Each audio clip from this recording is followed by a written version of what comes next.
Buongiorno, buongiorno a tutti, grazie di essere venuti, siamo pronti per iniziare. Chiederei al professor Usai di raggiungerci qui sul tavolo dei relatori. Intanto do il benvenuto alla dottoressa Capelli, che rappresenta l'assessorato al turismo, e al professore Iar, che come sapete è il consulente scientifico della manifestazione. A fianco a noi ci sarà fra pochissimo il professor Antonio Usai, che rappresenta l'università che ci ospita, quindi la Facoltà di Economia e Management del Turismo, con la quale abbiamo collaborato per tutto questo lungo percorso che abbiamo intrapreso 2 anni fa. Siamo al decimo appuntamento, insomma, ne parliamo con grande orgoglio, con grande soddisfazione.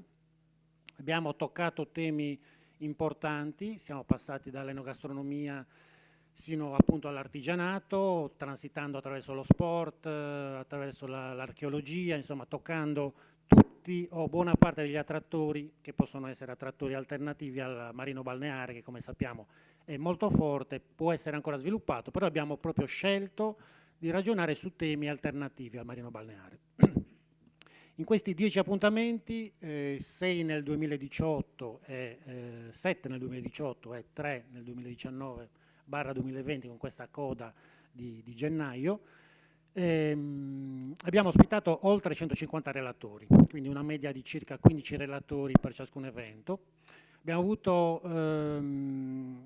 relatori che sono arrivati da numerosi paesi europei, dalla Germania, dalla Francia, dalla Spagna, dal Belgio, dalla Svizzera. Quindi crediamo di avere, diciamo, svolto il ruolo che ci era stato affidato a suo tempo nel primo progetto dal professor Morandi, l'assessore del tempo del 2017, poi confermato, il progetto è stato confermato dalla dottoressa Barbara Argiolas e quest'anno dal nuovo assessore Gianni Chessa, che purtroppo ho sentito ieri, ma è impegnato in un evento stamattina a Carloforte nel pomeriggio a Porto Torres, per cui ha mandato i suoi saluti, però non potrà presenziare. Però abbiamo, diciamo, una rappresentanza molto forte dell'assessorato, vedo la dottoressa Locci, il dottor Tomasi, al mio fianco la dottoressa Capelli, quindi siamo molto felici che la Regione Sardegna sia presente oggi insieme a noi.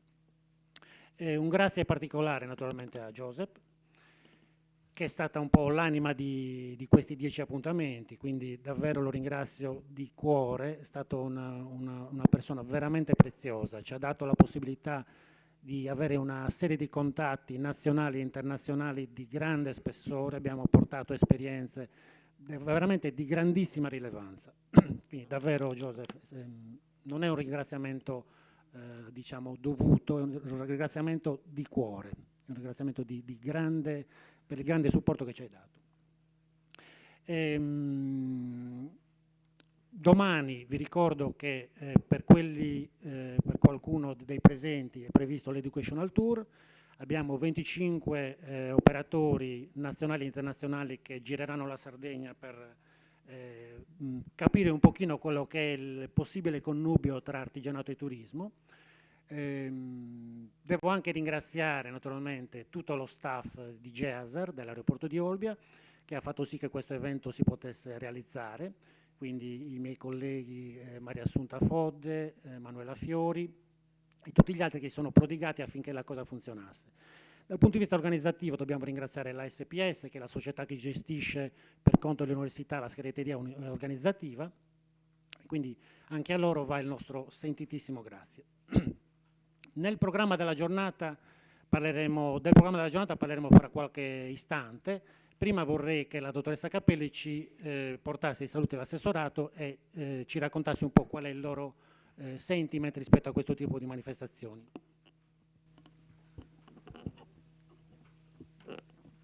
Buongiorno a tutti, io vi ringrazio veramente, funziona? Per aver partecipato così numerosi ai vari incontri e soprattutto a questo del quale l'assessorato si aspetta molto.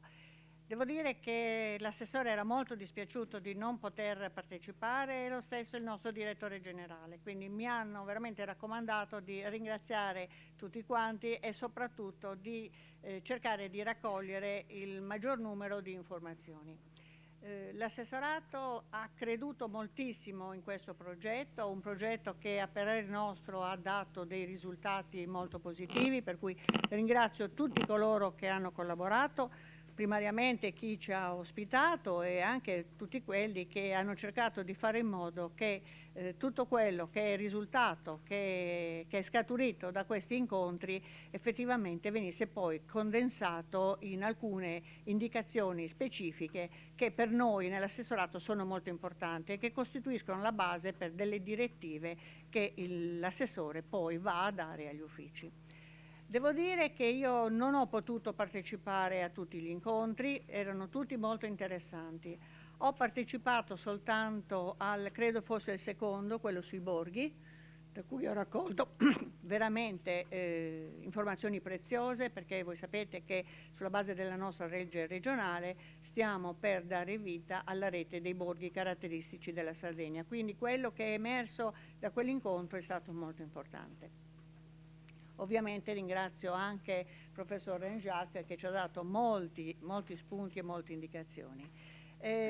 Volevo dire solo 2 parole, non vorrei portare via tempo perché ho visto il programma ed è un programma molto interessante ed è un programma da cui io mi aspetto molto, ma ci tenevo a dire che così come ho apprezzato molto quello che è stato detto a Borghi, mi interessa moltissimo quello che verrà detto oggi e vi dico anche il motivo per cui io ci tenevo tanto a questo ultimo incontro.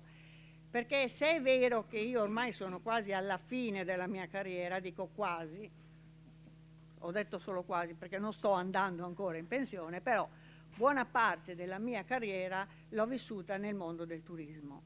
Però non posso dimenticare che la prima parte della mia carriera, parlo di 25 anni, io li ho passati in un ente che la Regione Sardegna ha creato e istituito per la salvaguardia dell'artigianato. Io sono un ex dipendente Isola, quindi quando ho visto tutti quegli argomenti che oggi verranno trattati, quando si parla di innovazione, quando si parla di design, ebbene, io sarò attentissima a sentire quello che voi direte, quello che emergerà da questo incontro e siate certi che tutto quello che emergerà io ne farò una relazione, la presenterò all'assessore, la caldeggerò.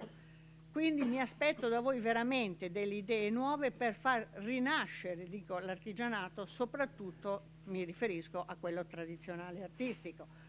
Ciò non significa che l'assessorato non sia interessato a tutte le forme di artigianato, perché il nostro assessorato tutela tutte le forme di artigianato, ma è ovvio che l'artigianato tradizionale e artistico è quello che maggiormente si lega e si sposa a quella che è la mission del turismo. Quindi io so per certo, perché ci ho lavorato, che abbiamo un patrimonio immenso. Ecco, questo patrimonio immenso dobbiamo tenerlo vivo, ma dobbiamo fare in modo che non sia soltanto qualcosa da mettere nei musei, dobbiamo creare cose nuove nel rispetto della tradizione, in modo che il nostro artigianato possa rappresentare non solo un motivo per venire in Sardegna, ma un aspetto molto positivo sotto il profilo dell'economia. Può dare veramente posti di lavoro. Non vorrei portare via altro perché mi aspetto veramente di sentire quello che emergerà durante tutta la giornata. Grazie.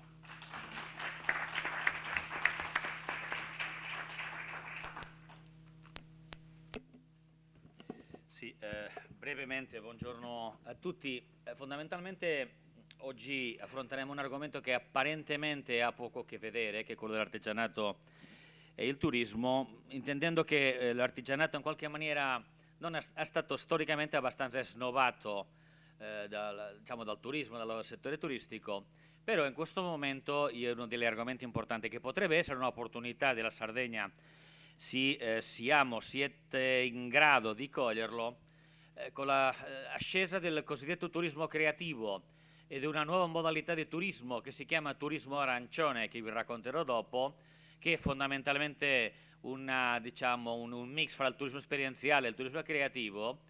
La Sardegna sicuramente potrebbe, come vedrete in qualche esempi che vi farò vedere, poter cominciare a lavorare per recuperare questo legame fra l'artigianato creativo e anche non tanto creativo, tradizionale, ma soprattutto quello creativo, con il turismo, per creare nuove proposte turistiche, ma soprattutto per far evolvere ancora di più la Sardegna come destinazione di turismo esperienziale. Sicuramente questo è un trend di mercato che va in crescita. Le destinazioni competitor nostre, specialmente quelli per esempio balneari, come vedrete, stanno già puntando su questo, diciamo, connubio fra il turismo e l'artigianato, non con la solita logica, diciamo, del souvenir, se non con la logica del prodotto in qualche maniera fatto handmade, fatto con autenticità, che sia non soltanto un ricordo, se non fondamentalmente un coinvolgimento dei turisti sulla destinazione. Tenteremo in qualche maniera mettere assieme da due prospettive nell'arco della giornata, quella di chi lavora nell'artigianato e quella di chi lavora nel turismo, ma anche e soprattutto vedremo dei casi di gente che sta creando prodotto turistico esperienziale e prodotto turistico creativo in Italia e attirando e vendendo la sua proposta di partecipazione, di cooking, di workshops eccetera nel mercato internazionale. Sarà sicuramente una giornata come al solito, direi impegnativa e molto densa. Tenteremo di tenere i tempi come al solito e per poter in qualche maniera fare quello che è stato dall'inizio il nostro obiettivo, quello di Lucio e il sottoscritto, cioè consegnarvi informazione, darvi informazione e in qualche maniera condividere con voi conoscenza. Grazie.